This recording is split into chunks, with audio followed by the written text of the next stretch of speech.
ఇటీవల పులివెందుల నియోజకవర్గంలో వేముల కొత్తపల్లి గ్రామంలో నర్సింహులు అని చెప్పి ఒక గ్రామ కట్టుబడి విఆర్ఏ జెలటిన్ స్టిక్స్ పేలి మరి చనిపోవడం జరిగింది. బేసికల్గా ఇది ఒక యాక్సిడెంటల్ డెత్ కూడా కాదు, దిస్ ఇస్ ఎ మర్డర్. సరిపోని వాళ్ళు ఈ మాదిరి జెలటిన్ స్టిక్స్ పెట్టి బ్లాస్ట్ చేసి అతన్ని చంపడం జరిగింది.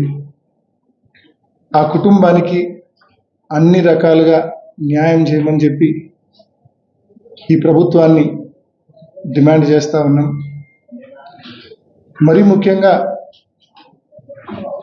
ఈ ఒక్క ఇన్సిడెంట్తో నిజంగా జిల్లా వ్యాప్తంగా ప్రజలందరూ కూడా భయభ్రాంతులకు గురయ్యారు. ఈ మాదిరి హత్యలు చేయడానికి జెలటిన్ స్టిక్స్ వాడడము, బ్లాస్ట్ చేయడము, ఈ మాదిరి హత్యలు చేయడం వలన జిల్లా ప్రజలంతా కూడా నిజంగా పూర్తి స్థాయిలో భయభ్రాంతులకు గురి కావడం జరిగింది, ఉలిక్కిపాటుకు గురి కావడం జరిగింది. మరి ముఖ్యంగా ఒక్కసారి మనం చూస్తే ఇంత యథేచ్ఛగా డెటోనేటర్లు జెలటిన్ స్టిక్స్ అవైలబుల్ ఉన్నాయంటే పులివెందుల నియోజకవర్గంలో వేముల మండలంలో ఇంత యథేచ్ఛగా మనుషులను చంపడానికి ఇంత యథేచ్ఛగా మరి జెలటిన్ స్టిక్స్ వాడుతున్నారు అంటే దీనికి ప్రధానమైన కారణం వేముల మండలంలో జరుగుతూ ఉన్న అక్రమ మైనింగ్. గడిచిన 3 మాసాలుగా, గడిచిన 100 రోజులుగా అనేక పర్యాయాలు వేముల ఎస్ఐకి కావచ్చు, సిఐకి కావచ్చు, జిల్లా ఎస్పీ గారికి కావచ్చు, మైనింగ్ అధికారుల దృష్టికి కావచ్చు, అనేక పర్యాయాలు వేముల మండలంలో యథేచ్ఛగా అక్రమ మైనింగ్ జరుగుతూ ఉంది, మీరు దాని మీద దృష్టి పెట్టండి, అక్రమ మైనింగ్ను ఆపండి అని చెప్పి ఎన్నోసార్లు మరి ఆ మండలానికి సంబంధించిన నాయకులు మనవి చేయడం జరిగింది. ఎస్పీ గారి దృష్టికి కూడా తీసుకొని పోవడం జరిగింది. కానీ ఎటువంటి చర్య లేదు. ఇవాళ అక్రమ మైనింగ్ పుణ్యమా అని చెప్పి వీళ్ళు యథేచ్ఛగా జెలటిన్ స్టిక్స్ వాడడము, జెలటిన్ స్టిక్స్తో అక్రమ మైనింగే కాదు చివరికి హత్యలు కూడా చేసే పరిస్థితికి రావడం అనేది నిజంగా శోచనీయము. ప్రభుత్వం ఇప్పటికైనా మేల్కోవాలా, ఈ అక్రమ మైనింగ్ను ఆపాలా. జెలటిన్ స్టిక్స్ ఎక్కడి నుంచి వస్తూ ఉన్నాయి, అసలు ఈ మాదిరి ఇళ్లలో నిల్వ చేసుకుంటా ఉన్నారంటే అసలు వాళ్ళకి ఏం రైట్ ఉంది ఇళ్లలో జెలటిన్ స్టిక్స్ నిల్వ చేయడానికి? ఒక పద్ధతి ప్రకారము లైసెన్స్డ్ మైన్లో ఒక పద్ధతి ప్రకారం అది నిల్వ చేయాల్సిన అవసరం ఉంది, జెలటిన్ స్టిక్స్ మరియు డెటోనేటర్స్. ఈ మాదిరి ఆడబడితే ఆడ ఇళ్లలో పెట్టుకునే పరిస్థితి ఉండదు. మరి దీన్ని ఖచ్చితంగా దీనికి ప్రధానమైన కారణమైనటువంటి అక్రమ మైనింగ్ను పూర్తి స్థాయిలో కంట్రోల్ చేసే విధంగా ఈ ప్రభుత్వము, ఈ కలెక్టర్ గారు, ఈ ఎస్పీ గారు, ఈ మైనింగ్ అధికారులు సత్వరమే చర్యలు చేపట్టాలని వైఎస్ఆర్ కాంగ్రెస్ పార్టీ తరఫున డిమాండ్ చేస్తూ ఇటువంటి సంఘటనలు మళ్ళీ రిపీట్ కాకుండా, మళ్ళీ పునరావృతం కాకుండా గట్టి చర్యలు తీసుకోవాలని చెప్పి ముఖ్యంగా ఆ జెలటిన్ స్టిక్స్ సప్లై చేసిన వాళ్ళ మీద, అవి లైసెన్స్ లేకున్నా కూడా సప్లై చేసిన వాళ్ళ మీద, అదేవిధంగా సప్లై చేసిన తర్వాత అనాథరైజ్డ్గా వాడిన వాళ్ళ మీద కూడా కఠినమైన చర్యలు తీసుకొని అక్రమ మైనింగ్ ఆపి ఇటువంటి ఇన్సిడెంట్స్ భవిష్యత్తులో జరగకుండా గట్టిగా చర్యలు తీసుకోవాలని చెప్పి, లా అండ్ ఆర్డర్ను కంట్రోల్లో పెట్టుకోవాలని చెప్పి ఈ జిల్లా పోలీస్ యంత్రాంగాన్ని, అదేవిధంగా ఈ మైనింగ్ శాఖ వారిని విజ్ఞప్తి చేస్తా ఉన్నాం. ఒకటే కాదన్న, అసలు పులివెందులలో మీరు చూస్తే గడిచిన 100 రోజుల్లో మీరు చూస్తే మీరు చెప్పినట్టు ఇష్టం వచ్చినట్టు వైఎస్ఆర్ కాంగ్రెస్ పార్టీ కార్యకర్తల మీద, నాయకుల మీద పులివెందుల నియోజకవర్గంలో కావచ్చు, ఈ జిల్లాలో వైఎస్ఆర్ జిల్లాలో కావచ్చు ఇష్టం వచ్చినట్లు దాడి చేస్తుంటారు. పోలీసులను పూర్తిగా వాడుతూ ఉన్నారు. నిజంగా వాళ్ళందరికీ కూడా నేను చెప్తా ఉన్నా, కాలం ఎప్పుడు ఇట్లే ఉండదు, కలకాలం ఈ కూటమి అధికారంలో ఉండదు. అప్పుడే 4 నెలల్లోనే భయంకరమైన అసమ్మతి తెచ్చుకున్నారు ప్రజల్లో. సో వేలు లెక్క పెట్టుకోవాలా, మళ్ళీ ఖచ్చితంగా చేతికి చిక్కరు వీళ్ళు. ఇటువంటి నాయకులను, ఇటువంటి ప్రభుత్వాన్ని చూసి పోలీసులు కూడా విర్రవీగుతూ ఉన్నారు. దయచేసి పోలీసులను కూడా విజ్ఞప్తి చేస్తూ ఉన్నాం, గడిచిన 100 రోజులుగా, గడిచిన 4 నెలలుగా వైఎస్ఆర్ కాంగ్రెస్ పార్టీ కార్యకర్తలను, నాయకులను ఎంతో వేధించినారు. లా అండ్ ఆర్డర్ పూర్తిగా దారి తప్పింది. నిజంగా ఒకసారి మీరు చూస్తే పులివెందుల్లో ఈ జిల్లాలో ఎప్పుడూ లేని విధంగా విపరీతంగా దొంగతనాలు జరుగుతూ ఉన్నాయి. ఎన్ని చోరీలు జరిగినాయో ఈ 120 రోజుల్లో మీకే తెలుసు. ఎన్ని చోరీలు జరుగుతూ ఉన్నాయో. దానికి కారణం ఇష్టం వచ్చినట్టు ఈ 4 నెలల్లో ఎక్కడ పడితే అక్కడ గ్యాంబ్లింగ్, మట్కా, జూదం, ఎక్కడ పడితే అక్కడ. ఇంకా కొత్త కాన్సెప్ట్ మొబైల్ జూదం అంట. కసనూరులో టీడీపీ ఇన్ఛార్జ్ పొలంలో జూదం ఆడిస్తాడు. పులివెందుల టౌన్లో కొంతమంది టీడీపీ నాయకులు మొబైల్ జూదం అంట. ఒకరోజు ఒక లొకేషన్లో పెడితే ఇంకో రోజు ఇంకో లొకేషన్లో అంట. రాత్రికి కమ్యూనికేట్ చేస్తారు. అంటే ఇష్టం వచ్చినట్టు జూదం ఆడిస్తుంటారు. పోలీసులకు ఎటువంటి కంట్రోల్ లేదు. ఈ మాదిరి జూదంలో డబ్బులు పోగొట్టుకున్న వాళ్ళందరూ దొంగతనాలు చేసి మళ్ళీ డబ్బులు సంపాదించే ప్రయత్నం చేస్తుంటారు. దొంగతనాల వెనుక ప్రధానమైన కారణం ఇది.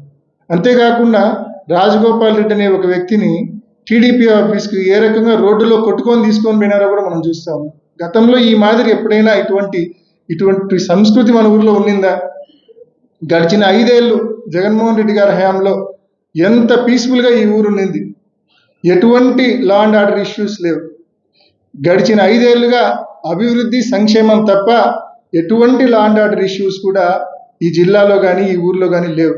ఈరోజు ధమ్కీలు, దోపిడీలు, ఇష్టం వచ్చినట్టు గ్యాంబ్లింగ్, మట్కా, జూదం యథేచ్ఛగా. నిజంగా పోలీసులు మరి ఇప్పటికైనా మేల్కొని ఇవన్నీ కూడా కంట్రోల్లో పెట్టాలా?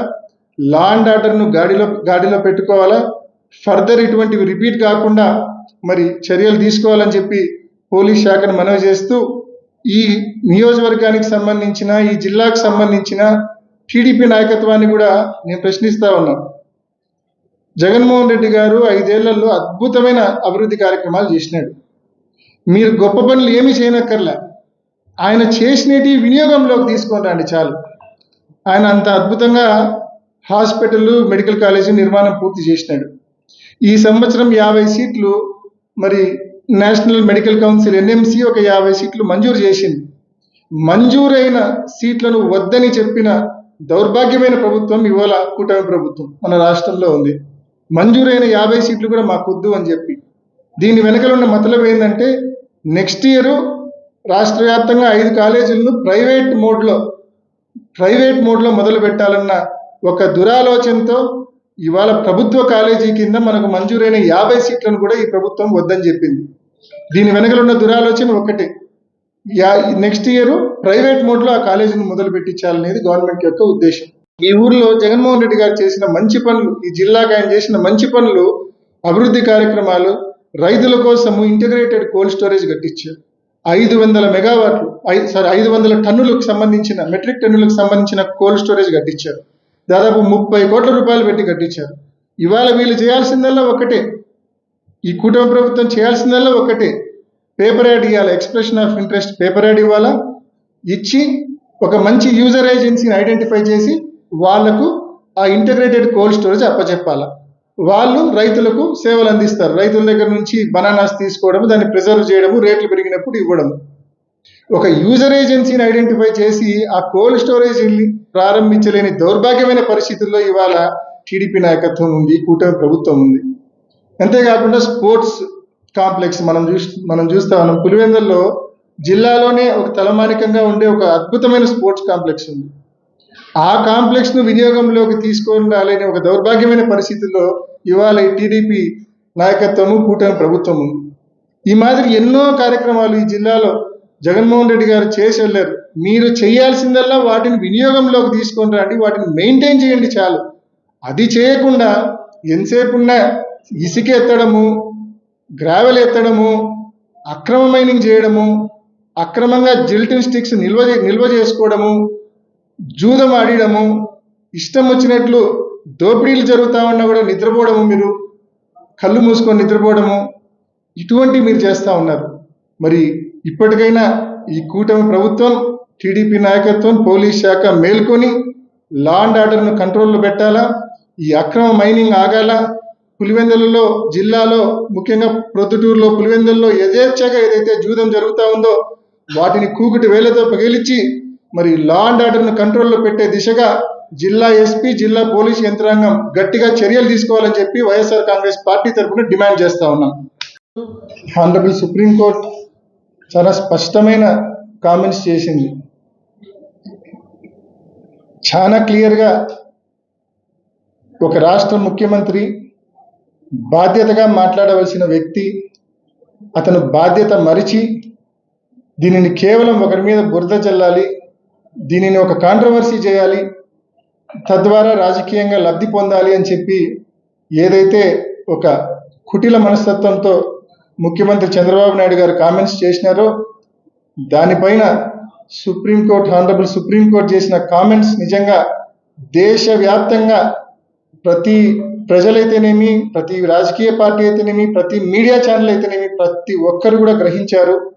ఇవాళ చంద్రబాబు నాయుడు గారు కేవలం రాజకీయ దుర్బుద్ధితో స్పష్టంగా ఈఓ గారే ప్రెస్ మీట్ పెట్టి చెప్తా ఉన్నాడు, ఆ ట్యాంకర్స్ వచ్చినాయి, టెస్ట్ చేసినాం, వెనక్కి పంపించామని చెప్పి స్పష్టంగా ఈఓ గారే చెప్తా ఉన్నారు. చంద్రబాబు నాయుడు గారు లేదు వాడినాము, లడ్డు తయారు చేసినాము అని చంద్రబాబు నాయుడు గారు అంటారు. అంతేకాకుండా సుప్రీంకోర్టు కామెంట్స్ చేసిన, సుప్రీంకోర్టు తీవ్రమైన కామెంట్స్ పాస్ చేసిన తర్వాత నిన్న ప్రెస్ మీట్ పెట్టి అది వాడినారు కానీ లడ్డూకు తయారు చేసినారో దేనికి వాడినారో నాకు తెలియదు అంటాడు. అంటే ఈఓ ఒక స్టాండు, చంద్రబాబు నాయుడు గారు ఒక స్టాండు, పవన్ కళ్యాణ్ గారు ఒక స్టాండు, లోకేష్ గారు ఒక స్టాండు, వాళ్ళకే అబద్ధాలు చెప్పేదానికి మాట్లాడుకొని చెప్పడం లే. వాళ్ళు నలుగురు ఒకరొకరు ఇండిపెండెంట్గా చెప్తా ఉన్నారు అబద్ధాలు. కాబట్టి సుప్రీంకోర్టు వేసిన మొట్టికాయల నేపథ్యంలో నిజంగా ఇప్పటికైనా దేవుణ్ణి అడ్డం పెట్టుకొని ఇటువంటి తప్పుడు పనులు చేయవద్దని చెప్పి చంద్రబాబు నాయుడు గారికి, ఈ తెలుగుదేశం పార్టీకి, భారతీయ జనతా పార్టీకి హితవు పలుకుతూ ఇటువంటి తప్పుడు పనులు చేయవద్దు, భవిష్యత్తులో ఇటువంటి కాంట్రవర్సీస్ దేవుణ్ణి అడ్డు పెట్టుకొని చేయవద్దు అని చెప్పి మరొకసారి హితవు పలుకుతూ ముగిస్తాను.